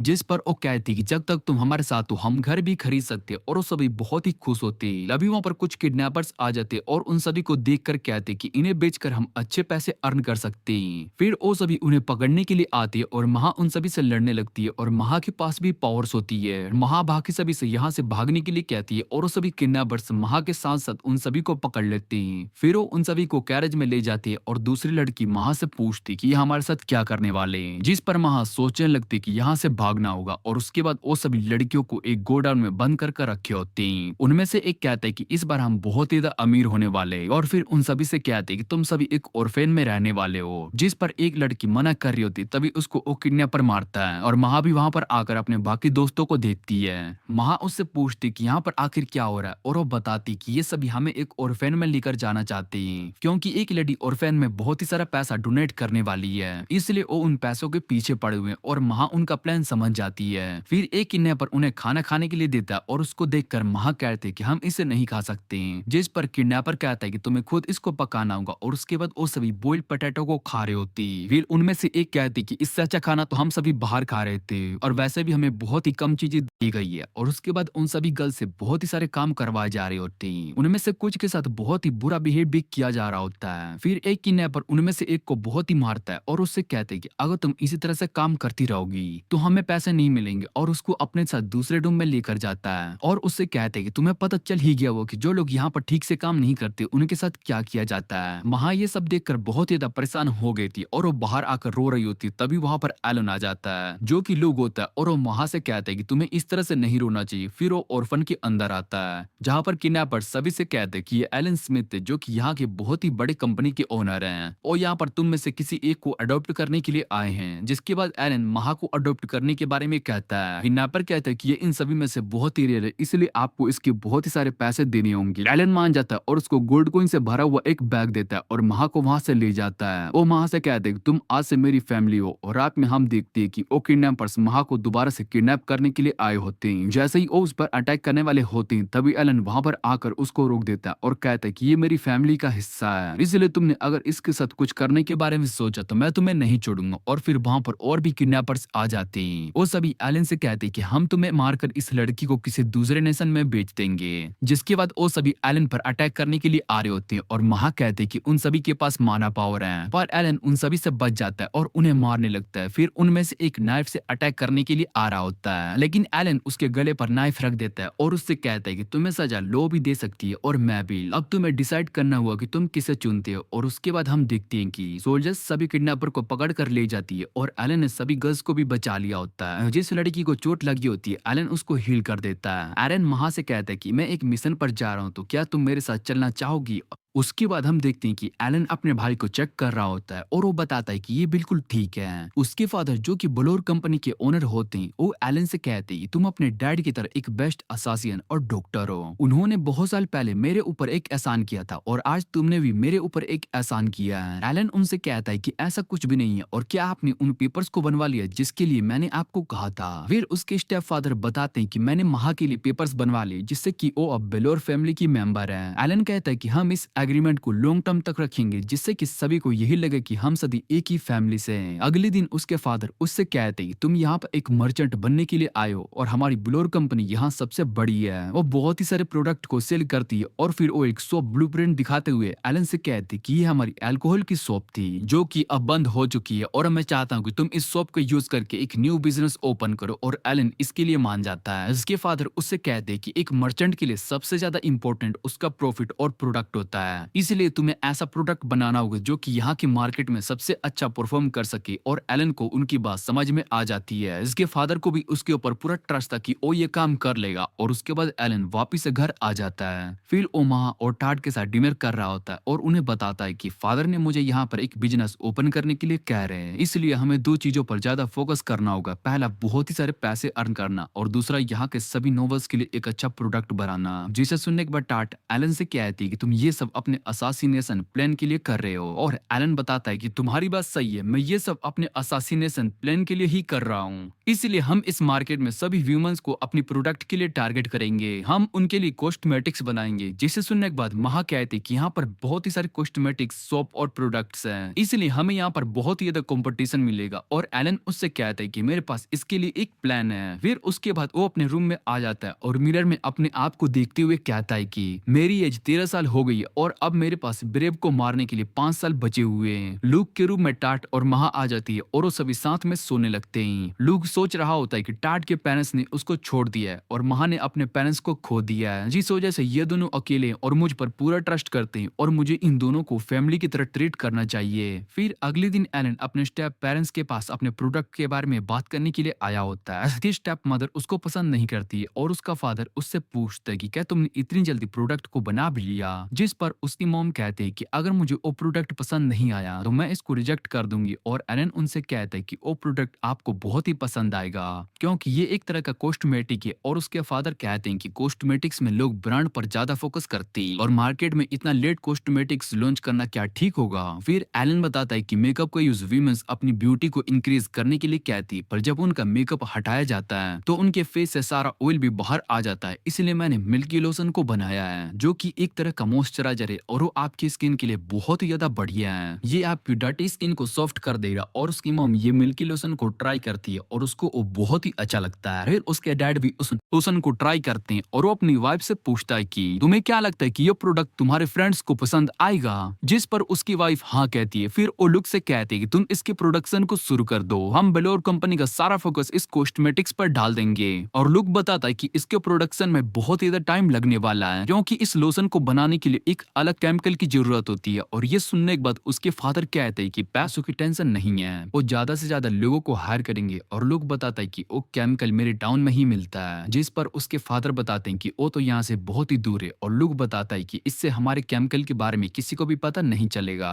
क्योंकि एक पर यह प्रोडक्ट लॉन्च हो गया तो बाकी सारी कंपनीज भी इसको बनाने का फॉर्मूला चुराने की कोशिश करेगी। फिर उसके फादर मान जाते हैं और उससे कहते हैं कि तुम इसकी मास प्रोडक्शन को शुरू कर दो। और फिर एलन टाट के साथ वापस से घर आ रहा होता है और टाट को बताता है कि बुलोर फैमिली की कनेक्शन की वजह से हमें बहुत ही सारे फायदे होने वाले और नोवस में हमारा प्रोडक्ट बहुत ही आसानी से रन करेगा। फिर हम देखते हैं कि लुक का ये प्रोडक्ट बहुत ही फेमस हो चुका होता है और सभी लोग इसको खरीद रहे होते हैं। वहाँ के सभी फ्रेंड्स भी लुक की शॉप में काम कर रहे होते हैं और टाट लुक से कहते हैं कि आपको प्रोडक्ट बहुत ही अच्छा रन कर रहा है। वो बताते हैं कि आपको बहुत ही सारे नोबल फैमिली से इन्विटेशन आ रहे हैं। और लुक कहता है कि एलन नाम का मर्चेंट अब पूरी तरीके से फेमस हो चुका है, इस नाम का यूज अब मैं अपने असासिनेशन में भी कर सकता हूँ। और फिर टाट बताती है कि बहुत से लोग हमारे सीक्रेट्स का पता करने की कोशिश कर रहे हैं पर उन्हें अभी तक कुछ भी पता नहीं चला है। और जब रात में लोग सो रहा होता है तब वो सोचता है कि जो लोग ऐसे इंसान को टारगेट करेंगे जिन्हें इस लोशन के बारे में पता होगा और वो उसको पकड़ कर केमिकल के बारे में पता लगाएंगे। और तभी छत पर एक स्पाई आ जाता है। लुक को उसके बारे में पता चल गया होता है और इधर टाट स्पाई पर अटैक करके उसको पकड़ लेती है। फिर लुक उस स्पाई के पास आ रहा होता है और इधर बेसमेंट में महा और टाट दोनों मिलकर उस स्पाई को टॉर्चर कर रहे होते हैं जिससे कि वो अपने सारे सीक्रेट्स उन्हें बता दे। और महा उससे कहती है कि अगर तुमने हमें सब कुछ बता दिया तो हम तुम्हें जिंदा छोड़ देंगे, जिस पर टाट महा से कहती है कि तुम ऐसे इंसान को जिंदा छोड़ने की बात कर रही हो जिसने लुक पर अटैक करने की कोशिश की है। फिर लुक कहते हैं कि ये तब तक अपने सीक्रेट्स नहीं बताएंगे जब तक इसको अपनी मौत का डर ना हो। और महा कहती है कि हम इससे सारा सच निकलवा लेंगे। दूसरी तरफ हम गोडेस को देखते हैं जो कि एक म्यूजिक रैपर को समन करती है और उससे कहते हैं कि तुम्हें यहाँ पर हीरो को मारने के लिए बुलाया गया है। इस पर वो रैपर मान जाता है और 25 साल के बाद गोडेस दोबारा से उस रैपर को देखती है तो उसको पता चलता है कि वो तो बहुत ही डरपोक इंसान है। इधर लोग डिया से मिलने के लिए जा रहा होता है और उसके बाद वो डिया के पास आ जाता है और उससे कहता है कि हमें मिले हुए एक मंथ से ज्यादा हो चुका है। और डिया को चॉकलेट्स देता है और डिया लुक को बहुत ही सारे मैजिक स्पेल के बारे में बताती है जिसने उसने खुद बनाया होता है। लुक ये देखकर हैरान था कि डिया उससे भी ज्यादा मैजिक क्रिएट कर चुकी है। और फिर डिया अपने ग्रेविटी मैजिक का यूज करके कप को हवा में उड़ाने लगती है। फिर डिया उन चॉकलेट को ट्राई करती है और उसको वो चॉकलेट बहुत ही ज्यादा अच्छे लगते हैं और लोग डिया से कहते हैं कि वो अगली बार और भी ज्यादा चॉकलेट्स ले आएगा। उसके बाद वो दोनों साथ में मैजिक प्रैक्टिस करने लगते हैं और बहुत ही सारी बातें करते हैं। शाम होने के बाद लुक वहां से जाने लगता है और डिया से कहता है कि अब मैं अगले मंथ मिलने के लिए आऊंगा। फिर लोग घर वापिस से आकर सोने लगता है और टाट और महा दोनों उसके पास में आकर सो रहे होते हैं। इधर महा के फ्रेंड्स को वापिस से किडनैपर पकड़ लेते हैं और तभी महा वहां पर आकर उन्हें बचा लेती है। वो उन दोनों किडनैपर्स को मारकर उनके गर्दन पर नाइफ रख देती है। इधर किंगडम में एलन का मिल्क कंपनी का बड़ा मर्चेंट हूँ और हमारा बिजनेस में बहुत ज्यादा इंक्रीज हो रहा है। फिर वो दोनों घर आ जाते हैं और एलन महा से कहता है कि अब से यहाँ पर मेरा सारा बिजनेस तुम मैनेज करोगी, जिस पर महा मान जाती है और एलन से कहते हैं कि हमें अपने बिजनेस को इंक्रीज करने के लिए इसके और भी ब्रांचेस खोलने चाहिए। फिर वो एलन को एक शॉप के बारे में बताती है और यहाँ पर हम अपने न्यू स्टोर को ओपन कर सकते हैं। एलन उस शॉप को देखकर समझ जाता है और सोचने लगता है कि मैंने महा को अभी तक इस शॉप की सच्चाई के बारे में नहीं बताया। वो शॉप असल में महा के फादर की थी और महा के फादर यहाँ के सबसे बड़े बिजनेसमैन में से एक थे, पर उनके राइट हैंड ने उन्हें धोखा दे दिया और महा के पेरेंट्स को मारकर उनका बिजनेस टेक ओवर कर लिया। जिसके बाद महा ने अपनी लाइफ एक ऑर्फन की तरह जीने लगी और एलन सोचता है कि शायद से महा इस शॉप को वापस से लेना चाहती जाती है। इसलिए वो महा से कहते हैं कि तुम्हें जो ठीक लगे तुम वो कर सकती हो। और ये सुनने के बाद महा बहुत ही ज्यादा खुश हो जाती है। एलन उससे कहता है कि मुझे तुम्हारी स्किल पर पूरा भरोसा है और तुम ये सब अच्छे से मैनेज कर सकती हो। फिर वहां पर महा के सभी फ्रेंड्स आ जाते और एलन को हर्बल टी गिरब ने बहुत ही मेहनत की है और वो सभी एलन से कहते कि आप हमसे मिलने के लिए जरूर आना। जिस पर एलन कहते हैं कि वो उन सभी को कभी भी नहीं भूलेगा और उनसे मिलने के लिए आता रहेगा। फिर अगले दिन महा एलन के बाल को साफ करती है। इस बात का बहुत ही बुरा लग रहा है कि हम तुम्हें अपने साथ नहीं लेकर जा सकते।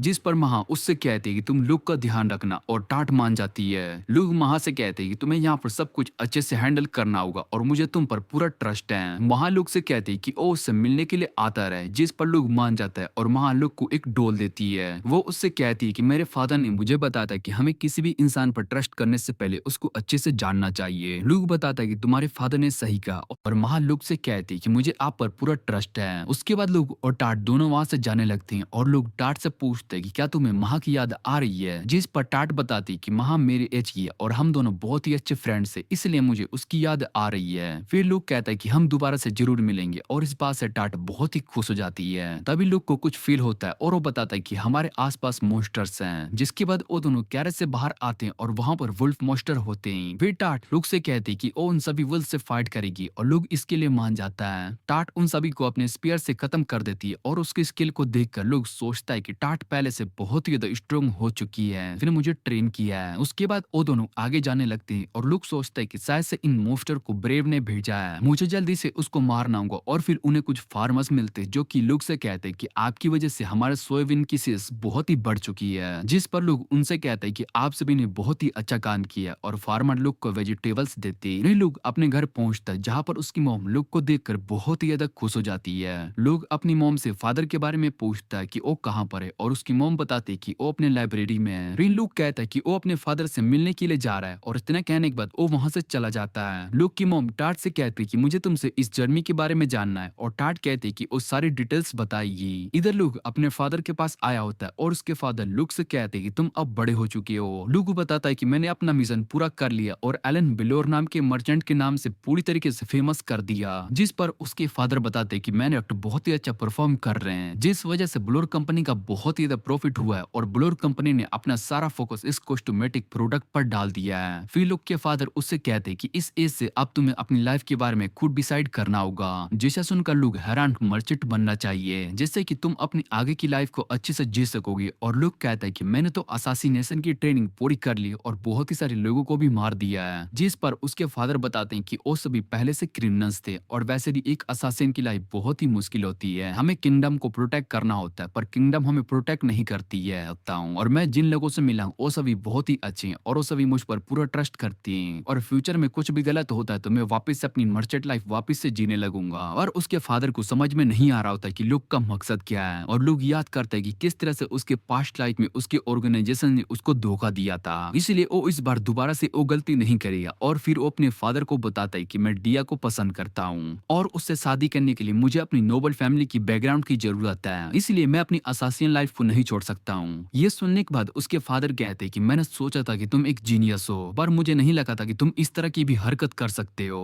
और लुक की इस बात से खुश थे और उसको एक न्यू मिशन के बारे में बताते हैं कि एक नोबल ने मिलिट्री के सारे सीक्रेट्स को बेच दिया जिसके बदले में उसको ड्रग्स दिया जा रहे और वो उन ड्रग्स को किंगडम में फैला रहे हैं, इसलिए तुम्हें उसको जाकर खत्म करना होगा। और लुक कहता है कि मैं अपना ये मिशन पूरा करूंगा। फिर लुक अपने मिशन के बारे में टाट को बताता है और टाट उससे ड्रग्स के बारे में पूछती है जिस पर लुक बताता है कि ड्रग्स ह्यूमन की बॉडी के लिए अच्छा नहीं होता है और उसका यूज करने से उसकी बॉडी और माइंड दोनों पर बहुत ही बुरा इफेक्ट पड़ता है। फिर लुक लेटर लिखने लगता है और उन्हें कुछ कबूतर के साथ बांधकर महा तक भेज देता है और कहता है कि मुझे इस मिशन में महा की जरूरत है, इसलिए मैंने उसको कुछ इन्वेस्टिगेशन करने के लिए लेटर लिखा है। और अगली सुबह लुक के रूम में उसकी मॉम उसके उठने का वेट कर रही होती है जिस पर लुक अपनी मॉम से पूछते हैं कि आप यहाँ पर क्या कर रही हो और वो बताती कि मैं तुम्हें यहाँ पर देखने के लिए आई थी। पर लुक को कुछ भी समझ में नहीं आ रहा होता। फिर उसकी मॉम बताती है कि टाट ने मुझे बता दे कि तुम अब अडल्ट हो चुके हो, जिसे सुनने के बाद लुक हैरान हो जाता है और वो सोचने लगता है कि टाट ने मॉम को उस बारे में क्यों बताया। फिर वहां पर टाट आ जाती है और लुक से कहती है कि ब्रेकफास्ट का टाइम हो चुका है और उसके बाद लुक अपने कपड़े चेंज करने लगता है। उसकी मॉम भी उसको देख रही होती है जिसके बाद वो अपनी मॉम को रूम के बाहर भेज देता है। ब्रेकफास्ट के बाद लुक की मॉम उसको कुछ गर्ल्स की फोटो दिखाती है जिन्हें देखकर लुक पूछता है कि ये क्या है और उसकी मॉम बताते हैं कि इन 3 लड़कियों को मैंने तुम्हारी शादी के लिए सिलेक्ट किया है, तुम्हें इनमें से किसी एक से शादी करनी है, और लोग इसके लिए मना कर देता है। जिस पर उसकी मॉम कहती है कि तुम बड़े हो चुके हो, इसलिए तुम्हें शादी कर लेनी चाहिए। पर लोग मना कर रहा होता है और वो टाट से कहते हैं कि तुम मॉम को समझाओ। वे टाट बताती है कि लोग को अभी शादी करने की कोई जरूरत नहीं है। जिस पर उसकी मॉम कहती कि मुझे अपने ग्रैंड चाइल्ड देखने और इसीलिए लोग को शादी के लिए बोल रही हूँ। फिर टाट कहती कि लोग अभी अपने कामों में बहुत ज्यादा बिजी रहता है और उस शादी के बारे में कुछ टाइम बाद सोचेंगे। फिर उसकी मॉम कहती कि तब तक मैं ओल्ड हो जाऊंगी, और टाट कहती कि ऐसा कुछ भी नहीं होगा। और उसकी मॉम टाट से कहती कि क्या तुम लुक के बच्चों को बर्थ दोगी, जिस पर टाट हाँ कह देती है। फिर उसको रियलाइज होता है कि उसने क्या कह दिया, और उसकी मॉम इस बात से बहुत ही ज्यादा खुश हो जाती है।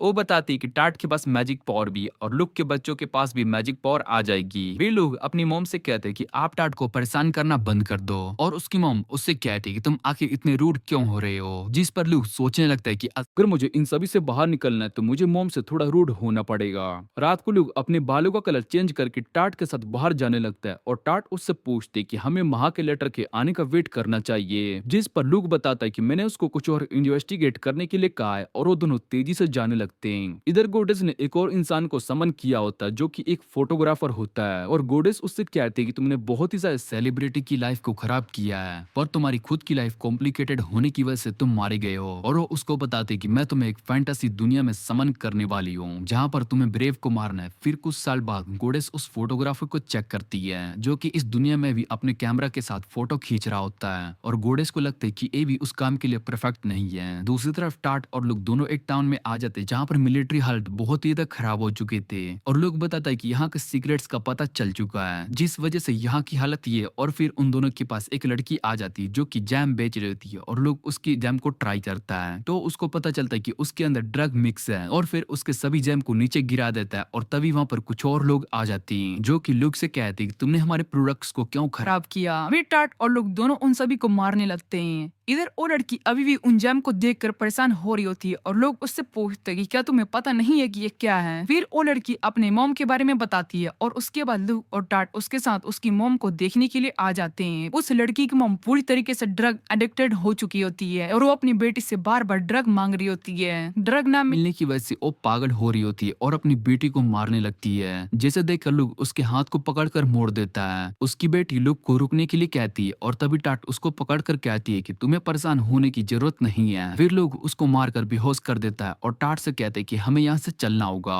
टाट लुक से पूछती है क्या तुमने उस लेडी को ठीक कर दिया, जिस पर लुक बताता है कि मैंने उसको ठीक नहीं किया, और उसको कुछ दिनों तक ड्रग्स की जरूरत नहीं पड़ने वाली। और उसके बाद लुक अपने घर वापस आ जाता है। महा ने उन सभी के लिए कॉस्मेटिक्स भेजे होते हैं, और लोग महा के भेजे लेटर को पढ़ता है, जिससे कि उसको पता चलता है कि ये ड्रग्स किसी तरह के प्लांट से बनाए जा रहे, और इन सभी के पीछे वैनकूवर है। वैनकूवर के कनेक्शन नोबल में भी है, जिस वजह से वो अपने ड्रग्स के सप्लाई में उनकी मदद लेता है। रॉयल फैमिली भी उनके खिलाफ नहीं जा सकती क्योंकि उसके कनेक्शन बहुत ही स्ट्रॉन्ग फैमिली से हैं। इसलिए हमें वैनकूवर को जाकर एसोसिनेट करना होगा। और हम देखते हैं कि लुक वापस से एलन बनकर महा के साथ वैनकूवर से मिलने के लिए जा रहा होता है। महा लुक से कहती कि वो उससे मिलकर बहुत ज्यादा खुश है, और लुक उसकी मदद करने के लिए थैंक्स कहता है। फिर वो लुक से उसके रोमांटिक रिलेशन के बारे में पूछने लगती है, जिस पर लुक मना कर देता है। महा बताती है कि टाट भी लुक को पसंद करती है, और वैसे भी नोबल फैमिली में से एक नोबल की 2 वाइफ हो सकती है। ये सुनकर लुक कहता है कि मुझे इस बारे में नहीं पता था, और महा बताती है कि डिया के अलावा भी 2 लोग तुमसे प्यार करते हैं। फिर लुक उससे पूछते हैं कि इसमें एक और कौन है, और महा बताते हैं कि उनमें से एक मैं हूँ। उसके बाद वो दोनों टाउन में आ जाती हैं, और महा बताती है कि टाउन अपने एग्रीकल्चर के लिए फेमस है, पर यहाँ की अर्निंग का सोर्स भी एग्रीकल्चर है, जिस वजह से सभी लोगों को उस पर डिपेंड होना पड़ता है। फिर लुक और महा दोनों वैनकूवर के मेंशन पर आ जाते हैं, और उसकी वाइफ से मिलते हैं, और उन्हें अपने प्रोडक्ट देते हैं। उसकी वाइफ को भी वो प्रोडक्ट बहुत ही अच्छे लगते हैं, और लोग उनसे कहता है कि हम अपने बिजनेस को इन्फ्लुएंस करने के लिए यहाँ पर आए हैं। फिर वहाँ पर वैनकूवर आ जाता है, और लुक से मिलता है, और वो बताता है कि मुझे कॉस्मेटिक के बारे में ज्यादा कुछ नहीं पता है, पर मेरी वाइफ खुश है, और ये देखकर मुझे बहुत ही ज्यादा अच्छा लगा। और लुक से कहते हैं कि आज की पार्टी में यहाँ पर बहुत ही सारे नॉवेल्स आने वाले हैं। पार्टी के अंदर सभी नॉवेल फेमिनिस्ट की लेडी लुक से उसके कॉस्मेटिक के बारे में बात कर रही होती है। फिर वैनकूवर लुक के पास आता है, और लोग वैनकूवर से कहते हैं कि आपका बिजनेस बहुत ही अच्छे से रन कर रहा है, जिस पर वैनकूवर बताता है कि ये एक छोटा सा बिजनेस है और वैसे भी बलोर कंपनी के सामने ये ज्यादा कुछ नहीं है। उसके बाद सभी लुक के प्रोडक्ट की तारीफ कर रहे होते हैं और रात को लुक टाट के साथ पहाड़ों में आ जाता है। वो बताता है कि आज रात को वैनकूवर मून को देखने के लिए बाहर छत पर आने वाला है और हमारे पास एक अच्छा चांस होगा उसको मारने के लिए। रिलुक अपने स्नाइपर गन को बाहर निकाल लेता है और वैनकूवर पर शूट कर देता है जिससे कि उसकी मौत हो जाती है। पर जैसे ही वो उसकी वाइफ को देखता है उसको कुछ फील होने लगता है और लुक सोचते हैं कि मैंने पहले भी बहुत ही लोगों को मारा है लेकिन मुझे इस तरह से कुछ अजीब फील नहीं हुआ है। और फिर टाट उसके कान बंद कर देती है और कहती कि हमें यहाँ से चलना चाहिए। और लुक कहता है कि हमारा मिशन पूरा हो चुका है और इतना कहने के बाद वो दोनों वहां से जाने लगते हैं। लुक सोचता है कि मुझे इस असासिनेशन को लेकर कोई भी रिग्रेट नहीं है पर मैं इसको नहीं भूलने वाला हूँ। उसके बाद लुक और टाट दोनों एक आइलैंड पर बोट राइडिंग कर रहे होते हैं और उसके बाद वो दोनों महा के पास आते हैं। महा बताती कि मुझे इस आइलैंड के बारे में ब्लोर कंपनी के अंदर एक नोबल से पता चला है। फिर वो सभी वहां से जाने लगते हैं और महा लुक को बहुत ही सारे आइटम्स की लिस्ट देती है और बताते कि मुझे होलिक रैलिक के बारे में पता चला है। टाट लुक से पूछती कि ये होलिक रैलिक क्या है और लुक बताता है कि ये बहुत ही स्ट्रॉन्ग वेपन होता है जिससे कि ह्यूमन नहीं बना सकते।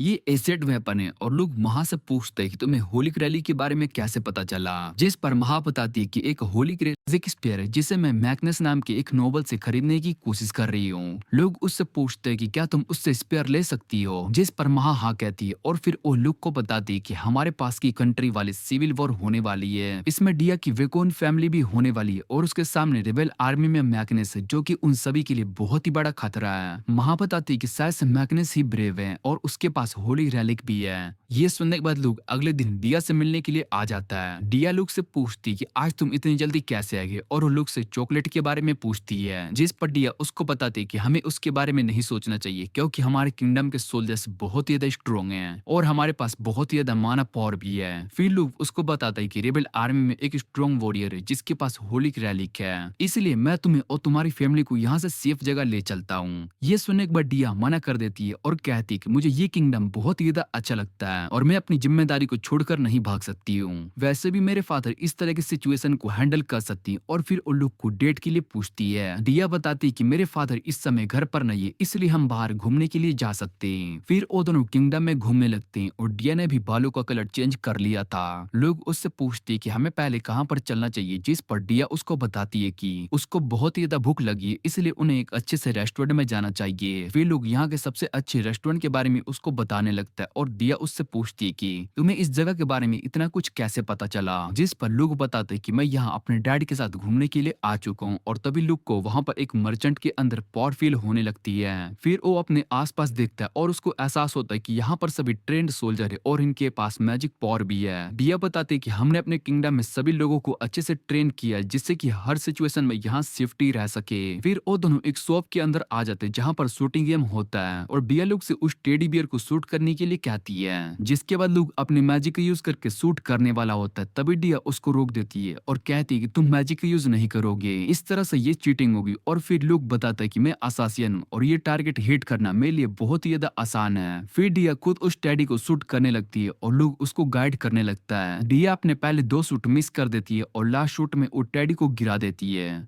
और उसके बाद वो दोनों वहां से जाने लगते हैं। लोग डिया से कहते हैं कि तुम मेरी हेल्प की वजह से जीत पाई और डिया बताती कि उसने चीटिंग नहीं की और बस तुम्हारे गाइडेंस को फॉलो करके जीत गई। फिर वो लुक से कहती कि मुझे लंच करना है और इधर गोडेस ने एक टीचर को समन किया होता है और उसको फैंटेसी वर्ल्ड में ब्रेव को ट्रेन करने के लिए भेज दिया होता है। उसके बाद वो उन सभी कैंडिडेट्स को देखने लगती जिसे उसने इस दुनिया में समन किया था और वो कहती कि ब्रेव के आने में अब बहुत ही कम टाइम बच चुका है। दूसरी तरफ लोग डिया के साथ लंच कर रहा होता है और डिया लुक से कहती है कि तुम इससे ज्यादा अच्छी कुकिंग कर सकते हो, जिस पर लुक बताता है कि अगली बार मैं तुम्हें खाना बनाकर खिलाऊंगा जब तुम मेरे घर आओगी। डिया इसके लिए मान जाती है और वो दोनों खाना खाने के बाद दोबारा से घूमने लगते। तब उन दोनों को एक बच्चा दिखाई देता है जो कि खो चुका होता है और फिर लुक उससे उसका नाम पूछता है और वो बच्चा लुक को अपना नाम रिको बताता है। फिर डिया अपने मैजिक की मदद से रिको की मोम को ढूंढ लेती है और उसके बाद वो दोनों रिको की मोम के पास उसको छोड़ देती है। डिया लुक को अपने साथ हॉट स्प्रिंग में ले जाती है और वो दोनों वहां पर अपने कपड़े चेंज करने लगते हैं। लुक सोच रहा होता है कि शायद से इस दुनिया में लोग एक साथ हॉट स्प्रिंग में बात लेते होंगे और डिया बताती कि उसने इस पूरी जगह को बुक किया है। फिर वो दोनों हॉट स्प्रिंग में नहाने लगती और लोग डिया से कहते कि उसको ये किंगडम बहुत ही ज्यादा अच्छा लगता है। डिया बताती कि वो भी इस जगह को बहुत ही ज्यादा पसंद करती है और कहती कि मेरे फादर अभी बैटलफील्ड पर होंगे।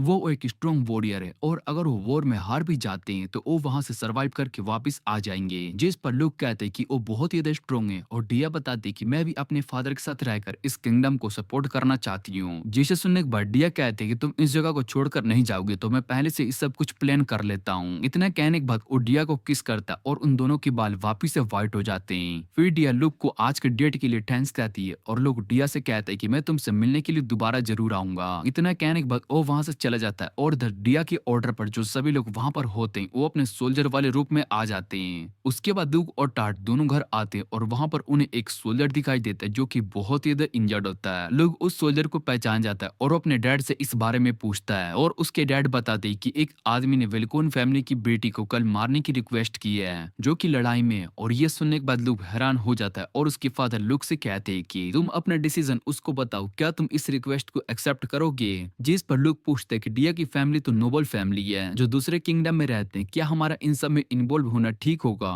फिर उसके डैड बताते कि ये एक पर्सनल रिक्वेस्ट है और अभी जो सिविल वॉर हुई थी उसमें वेलकन फैमिली ने भी फाइट की थी पर वो हार गए जिस वजह से उन्हें आधी टेरिटरी को छोड़ना पड़ा और रेबल आर्मी उनका पीछा नहीं छोड़ रहे हैं। और वेलकन फैमिली की डॉटर डिया के पीछे पड़े हुए हैं क्योंकि डिया के पास बहुत ही ज्यादा स्ट्रॉन्ग मैजिक पावर है। उसके फादर ने डिया को बचाने के लिए उसे एक सेफ जगह भेजने के बारे में सोचा था पर दुश्मन को इस बारे में पता चल गया और उन्होंने उन सभी को मार डाला जो कि डिया को लेने के लिए आए थे। फिर लुक को याद आता है कि डिया परेशान थी और उसके फादर उससे कहते कि तुम्हें जल्दी से वहां जाना चाहिए। लुक उनसे पूछते कि डिया को मारने की रिक्वेस्ट किसने की है और उसके फादर बताते कि ये रिक्वेस्ट डिया के फादर की है। वो इस वॉर को रोकने के लिए डिया को असासिनेट करवाना चाहते हैं पर असल में वो सभी डिया की फेक डेथ करवाना चाहते हैं। लुक अपने फादर की बात समझ जाता है और वो उनसे पूछता है कि आपने ये रिक्वेस्ट को एक्सेप्ट क्यों की, क्योंकि मुझे पता है कि आप अपने किसी भी दोस्त के लिए भी फैमिली वैल्यू को चेंज कर सकते हैं। फिर उसके फादर बताते हैं कि तुमने सही कहा और हम सभी वेलन किंगडम के लिए काम करते हैं, इसलिए अगर हम इस वॉर में इन्वॉल्व होते तो ये बहुत ही बड़ी बात बन जाएगी। पर वेलकन फैमिली का मेरे ऊपर एक एहसान है जिस वजह से मैंने इस रिक्वेस्ट को एक्सेप्ट किया है। फिर लोग अपने फादर से कहता है कि अगर मैं उनकी मदद करने के लिए नहीं जाऊंगा तो क्या होगा। जिस पर उसके फादर बताते हैं कि अगर तुम इसके लिए मना करोगे तो मैं वहां पर जाऊंगा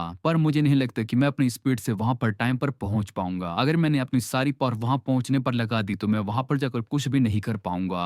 पर मुझे तुम पर भरोसा है क्योंकि तुम मुझसे भी बहुत ही पावरफुल हो। और लोग सोचने लगते हैं कि पिछली लाइफ में मुझे एक टूल की तरह यूज किया गया था, इसलिए मैं वो गलती दोबारा नहीं करूंगा और वो इस रिक्वेस्ट को एक्सेप्ट कर लेता है। फिर उसके फादर उससे रीजन पूछने लगते हैं और लुक बताता है कि इसके 3 रीजन है। पहला, डिया ने उसको मैजिक सिखाया है, दूसरा वो डिया को पसंद करता है और तीसरा मैंने डिया को प्रॉमिस किया है कि वो जब भी मुश्किल में होगी तो मैं उसकी मदद करने के लिए जरूर आऊंगा। फिर उसके फादर लुक से कहते कि मैंने एक बार अपनी फैमिली की वैल्यूज को भुलाकर काम किया तो तुम इसके बारे में जानते हो। जिस पर लुक बताता है कि मुझे नहीं लगता है कि आपने कभी भी ऐसा किया होगा और वो बताते कि मैंने अपनी वाइफ के लिए वो असासिनेट किया था। जिसे सुनने के बाद लुक हैरान हो जाता है और उसके फादर कहते कि तुम्हारी मॉम असल में वो वेलकोन फैमिली की डॉटर है, इस वजह से तुम और डिया दोनों कजन्स हुए और तुम्हारे बालों का कलर भी सिल्वर है जो कि इस बात का प्रूफ है। वो बताते कि मैंने कभी भी ये नहीं सोचा था कि तुम मेरी तरह सेम हरकत करोगे, जबकि मैंने तुम्हें अलग तरह से बड़ा किया था पर शायद से हम दोनों की किस्मत ही ऐसी है। टाट उससे कहती कि मैं भी तुम्हारे साथ चलूंगी पर लुक उसको मना कर देता है और बताता है कि वो जगह 300 किलोमीटर दूर है, तुम उतनी दूर तक नहीं जा पाओगी। जिसे सुनने के बाद टाट लुक से कहती है कि मैं तुम्हें कुछ दूर तक अपने विंड मैजिक से जाने में मदद करूंगी। लोग इसके लिए मान जाता है और वो दोनों तेजी से आगे जाने लगते हैं और टाट अपने विंड मैजिक का यूज करके अपने आगे एक शील्ड बना लेती है जिससे कि एयर प्रेशर कम हो सके। और वो सोच रही होती कि लुक ने उसकी जान बचाई है और भले ही उसने ये सब बस अपने फायदे के लिए किया है और लुक ऐसा इंसान था जिसे मेरी जरूरत है, इसलिए मैं उसकी मदद जरूर करूंगी। और वो दोनों बहुत ही दूर आ चुके होते हैं। लोग टाट को रुकने के लिए कहते हैं पर टाट नहीं रुकती है और वो दोनों मिलकर बहुत ही सारा डिस्टेंस कवर कर लेते हैं। फिर टाट का सेल टूट जाता है और वो गिरने वाली होती है, तभी लोग उसको पकड़ लेता है। टाट रोने लगती है कि वो लुक की मदद नहीं कर पाई और लोग उससे कहते हैं कि तुमने मेरी बहुत ही मदद की है, मैं तुम्हारे कारण इतना डिस्टेंस बिना किसी मुश्किल के कवर कर पाया हूँ। और उसके बाद वो वहां से चला जाता है। इधर लुक की मदर लुक के फादर से कहती कि लोग बिल्कुल आपकी तरह हैं और दूसरी तरफ गोडेस सभी सुमन के लोगों को देख रही होती है। वो कहती कि अब टाइम आ चुका है। और इधर लोग वेलकन फैमिली के मेंशन के बाहर पहुंच गया होता है, जहां पर रेबेल आर्मी के सोल्जर्स पहले से ही होते हैं और लुक देखते हैं कि वहां पर बहुत ही सारे सोल्जर्स हैं, पर विकोन फैमिली की तरफ से सिर्फ 200 सोल्जर ही है और 3 दिन की वॉर में ये सभी रिबेल आर्मी का सामना डिया की मदद से कर पा रहे हैं। फिर लुक अपनी गन का यूज करके उन सभी सोल्जर को शूट करने लगता है। तभी सोल्जर्स को लुक की लोकेशन का पता चल जाता है और उस पर अटैक कर देते हैं, पर लुक उन सभी के अटैक से बच जाता है और कहता है कि इन सभी ने मेरे मैजिक को डिटेक्ट कर लिया। फिर वो अपने विंड मैजिक का यूज करने लगते हैं, जिससे कि सभी सोल्जर्स को लगे कि ये अटैक उनके पीछे से हो रहा है। लुक अपने एरो को निकालता है और उसमें फॉइल स्टोन की मदद से अपना माना स्टोर करके अटैक करता है, जिससे कि उसका माना ब्लास्ट होने लगता है और सभी सोल्जर्स उस ब्लास्ट के वजह से मर रहे होते हैं। लुक ने वहां पर बहुत ही सारे ब्लास्ट कर दिए होती और इधर विकोन फैमिली भी इस मौके का फायदा उठाकर कास्टल के बाहर सभी सोल्जर्स को मार देते हैं। इधर लुक एक फीमेल वॉरियर की डेड बॉडी को देखता है और उसके बाद वो अपने मैजिक की मदद से ऐसा रास्ता ढूंढने लगता है जिसका यूज करके वो सीधा डिया के पास पहुंच सके। उसके बाद उसको रास्ता मिल जाता है और वो डिया के पास आ जाता है। डिया भी लुक को देखकर वहां पर बहुत ही ज्यादा खुश हो जाती है और उसके फादर कहते हैं कि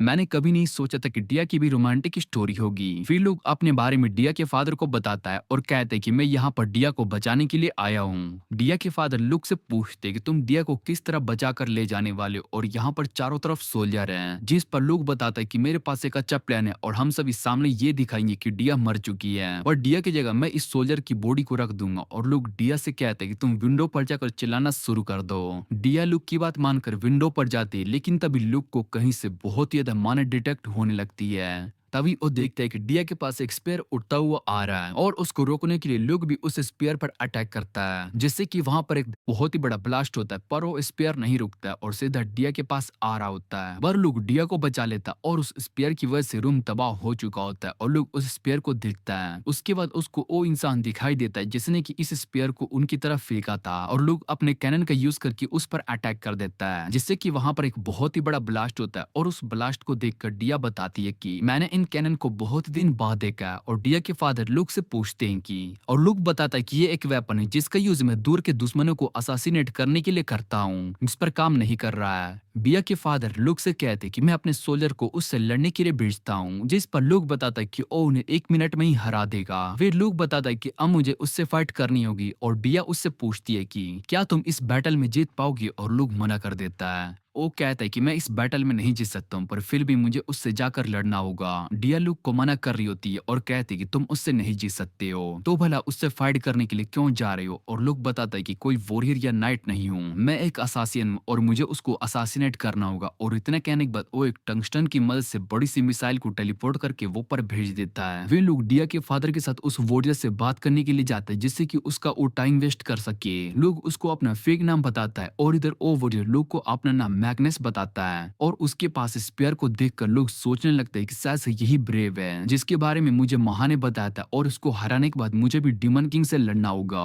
फिर मैग्नेस लुक से कहता है कि मैं तुम्हें हरा सकता हूँ और ये सुनने के बाद मैग्नेस खुश हो जाता है। लोग मैग्नेस से कहता है कि तुम इन सभी सोल्जर्स को यहाँ से जाने के लिए कहो, तभी मैं तुमसे फाइट करूंगा। मैग्नेस इसके लिए मान जाता है और सभी सोल्जर्स को पीछे हटने के लिए कहता है और बताता है कि अगर मैं हार गया तो कभी भी इस किंगडम पर अटैक नहीं करूंगा, जिस पर लोग उससे कहते हैं कि मैं तुम्हें खत्म कर दूंगा और तुम्हारे मरने के बाद इन सोल्जर ने अटैक किया तो क्या होगा। फिर मैग्नेस सोल्जर्स की कमांडर को बुलाता है और उससे कहता है कि तुम मेरे मरने के बाद भी इन पर अटैक नहीं करोगे, जिस पर वो कमांडर मान जाता है और लुक डिया के फादर को वहां से जाने के लिए कहता है। और लुक फाइट करने से पहले एक कोइन को फ्लिप करता है जिससे कि उसका और टाइम वेस्ट हो सके और मैग्नेस से कहता है कि कोइन के गिरते ही हम फाइट करेंगे। जैसे ही कोइन नीचे जमीन पर गिरती तभी वो टंगस्टन मिसाइल नीचे आकर गिरता है और ब्लास्ट हो जाता है। फिर लुक बताता है कि ये एक तरह का वेपन है जो कि उसकी दुनिया में यूज होता था और इसमें किसी नेशन पर स्पेस से किया जाता है, जिसके बाद वो नेशन पूरी तरीके से तबाह हो जाता था। और इसमें किसी नेशन पर स्पेस किया जाता था जिसके बाद वो नेशन पूरी तरीके से तबाह हो जाता था। और इस अटैक के लिए तुम्हें टारगेट के सारे कैलकुलेशन का पता होना चाहिए। लोग ने डिया की ग्रेविटी मैजिक यूज करके इस मिसाइल को ऊपर भेजा था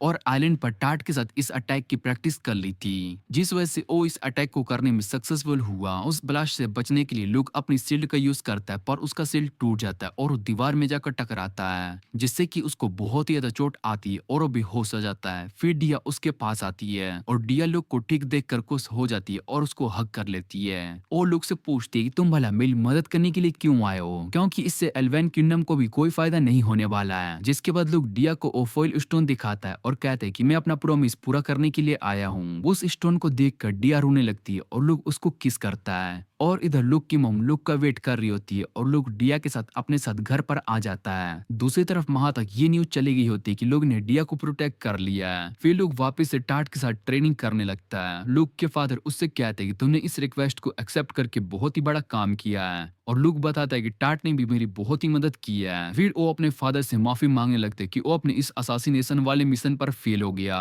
जिस पर उसके फादर कहते कि जब तक डिया सेफ है हमें इससे कोई भी प्रॉब्लम नहीं है। और वो लुक से कहते कि सभी के लिए डिया की मौत हो चुकी है पर हमने डिया को अडॉप्ट कर लिया जिससे कि अब वो तुम्हारी छोटी बहन है। और लुक कहते हैं कि डिया मुझसे 3 साल बड़ी है तो वो मेरी छोटी बहन कैसे हो सकती है। फिर उसके फादर बताते कि डिया और तुम्हारी मोम दोनों को देखकर ऐसा नहीं लगता है कि उनकी एज ज्यादा होगी, इसलिए वो तुम्हारी बहन है। फिर उसके फादर उसको ब्रेव चुका है, जिसे सुनने के बाद लोग सोचता है कि उसने गलती से मैग्नस को ब्रेव समझ लिया। और इधर एल्वेन किंगडम में हीरो ब्रेव आ जाता है जिसका नाम रियान होता है और इसी के साथ वर्ल्ड फाइनेस्ट असेसियन का पहला सीजन यहीं पर एंड हो जाता है।